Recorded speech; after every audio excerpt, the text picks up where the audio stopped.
अरे कुछ अक्ल है, घास चरने गई, सास ने चिल्लाते हुए बहू से कहा। रोज रोज के ताने और ड्रामे से बहू और इकलौते बेटे की जान गई। 1 वर्ष पहले।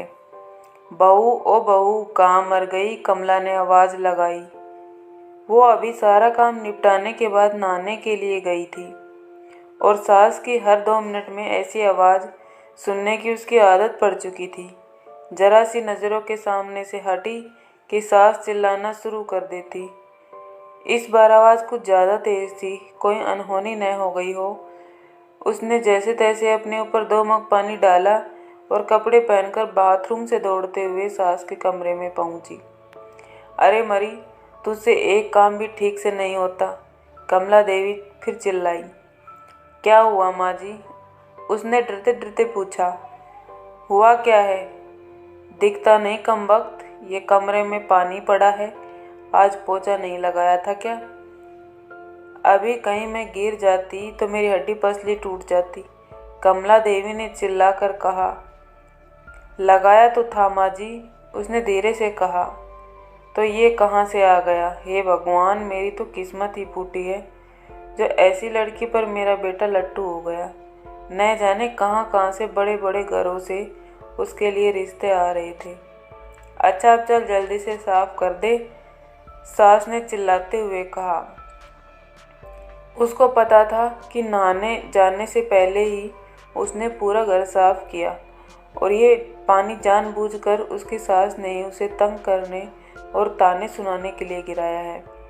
फिर भी उसने बिना कुछ बोले गिरे पानी को साफ कर दिया और अपने कमरे में आकर थोड़ा आराम करने बैठ गई और सोचने लगी, सास की चिल्लाहट अब कौन से काम के लिए बुलाने वाली होगी। उसके लिए ये कोई आज की बात नहीं थी। जब से वो शादी करके इस घर में आई थी, उसके पति के ऑफिस जाते ही ये रोज का नियम था। आज किसी बात पर, कल किसी बात पर। बस उसकी सास को एक बहाना चाहिए था। अगर नहीं मिलता था तो वो बहाना बनाने की कला में वो माहिर थी। इस रोज रोज की किचकिच से अक्सर वो तंग आ जाती थी, पर कुछ पति के प्यार, कुछ सास की उम्र और कुछ घर की नई बहू होने की वजह से सब बर्दाश्त कर रही थी। उसे खुद ही समझ नहीं आ रहा था कि उसके खुद के वजूद में इतना परिवर्तन कब और कैसे आया। उसको यह भी याद नहीं कि कब उसके अपने घर में उसकी माँ या पिता ने कभी उससे ऐसे सुर में बात की। अपने कॉलेज और स्कूल में समय में वो बिंदास लड़कियों में से एक थी। पूरे स्कूल या कॉलेज में कहीं भी किसी के साथ कोई गलत बात होती थी तो वो लड़ने के लिए सबसे आगे खड़ी मिलती थी। किसी के भी हक के लिए वो पूरे सिस्टम से लड़ जाती थी, पर आज अपने ही खिलाफ हो रहे अन्याय को चुपचाप सह रही थी। सोचती थी, क्या यही शादी के मायने होते हैं, जब एक लड़की को अपने स्वाभिमान और सम्मान को एक नए परिवार की सूली पर चढ़ा देता है।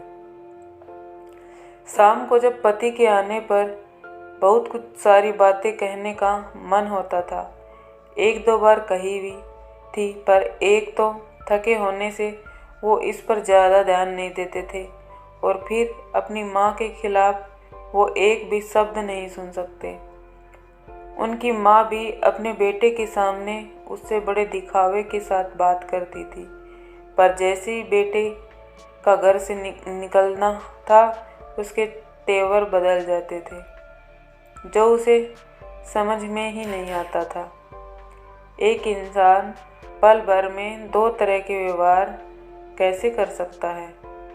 कमला देवी को सबसे ज़्यादा तकलीफ तो उसकी शादी में मिले दहेज से थी, जबकि उसके माता पिता ने अपनी हैसियत से बढ़कर उसकी शादी में खर्चा किया। लेकिन दहेज में या दूसरे से कुछ भी मुफ्त में मिले की उम्मीद और अभिलाषाओं का कोई अंत नहीं होता। हर चीज़ कम लगती है और उसके आने पर सबसे पहले उन्होंने घर की मारिन की छुट्टी कर दी और घर में उसके कदम रखते ही हाथों की मेहंदी का रंग छूटने के पहले ही बाकी कामों के अलावा बाई के सारे काम भी उसके ऊपर आ गया। और कमला देवी ने कभी भी उसे एक नौकरानी से ज़्यादा नहीं समझा। कुछ ऐसी ही जिंदगी कट रही थी उसकी। रोज़ कोई नया बखेड़ा होता था और वो रोज़ शांतिपूर्वक उन्हें संभालने की कोशिश करते हुए सोचती थी कि जल्दी ही उसे अपने पति और सास के साथ बैठकर शांति से इसका हल निकालना पड़ेगा। पर बस रोज़ की ऐसी दिनचर्या में सबके साथ बैठकर बात करने का समय नहीं मिल पा रहा था। एक दिन वो रोज़ की तरह सुबह झाड़ू लगा रही थी जब कमला देवी अपने बिस्तर के किनारे बैठी स्वेटर बुन रही थी। अचानक जैसे ही वह झाड़ू लगाते लगाते उसके पास पहुंची, उसने बिना कुछ देखे बहू को जोर से लात मारी और चिल्लाई, अरे कुछ अक्ल भी है या घास चरने गई है? जब मैं कुछ कर रही होती हूँ तभी तुझे काम सूझता है। अभी ही मेरे कमरे में झाड़ू लगानी थी तुझे। क्या तुझे नहीं पता कि मुझे धूल से कितनी एलर्जी है? ये आज का नया बहाना था उसे तंग करने का, क्योंकि घर में रोज ही ऐसे ही काम होते थे और पहले कभी ऐसी कोई बात नहीं हुई थी।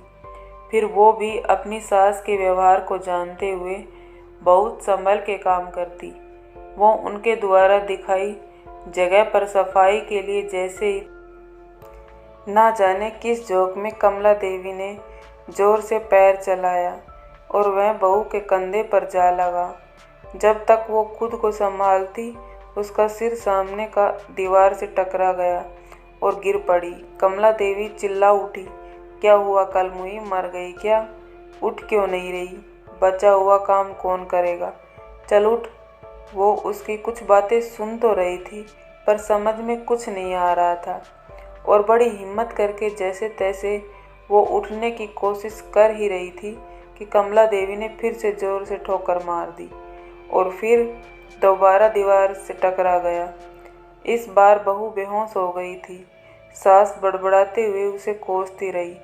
जब नहीं उठी तो कमला देवी के हाथ पांव फूलने लगे और तुरंत अपने बेटे को घर आने के लिए फ़ोन किया।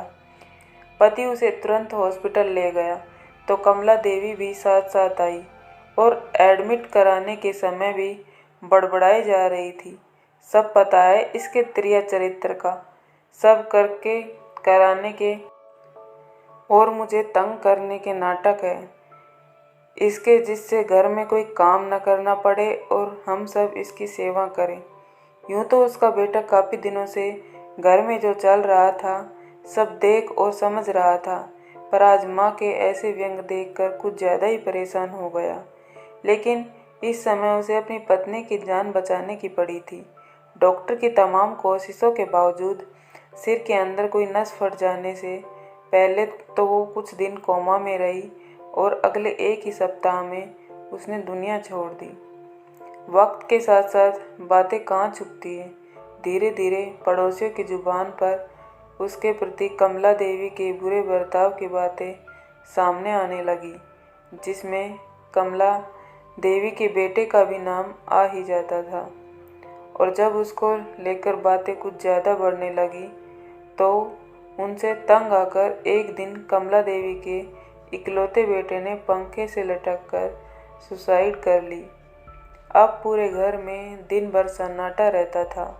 कमला देवी कुछ दिनों तक लोगों को दिखाई पड़ती रही और अक्सर घर के अंदर से उसकी आवाज़ें सुनाई पड़ती थी, अरे कलमुई कहाँ मर गई?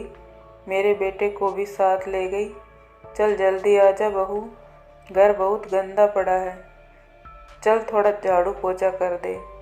फिर उसी लय में रोते रोते उनकी आवाज़ सुनाई पड़ती थी, बहू अच्छी बहू थी, कभी शिकायत नहीं करी उसने, अभी हॉस्पिटल में है, इलाज चल रहा, मेरी वजह से उसका सिर फट गया था, मेरा बेटा भी उसी के पास है, लेकिन अब तो वो ठीक हो गई होगी। अरे कोई तो उन दोनों को वापस ले आए, अब कि उसे कुछ नहीं कहूँगी। कुछ दिनों के बाद पता लगा कि उनके किसी दूर के रिश्तेदार ने उस मकान को आने पौने दामों में किसी को बेच दिया था, क्योंकि कमला देवी के पागल खाने में भर्ती होने के बाद उस मकान को देखने वाला कोई नहीं बचा था।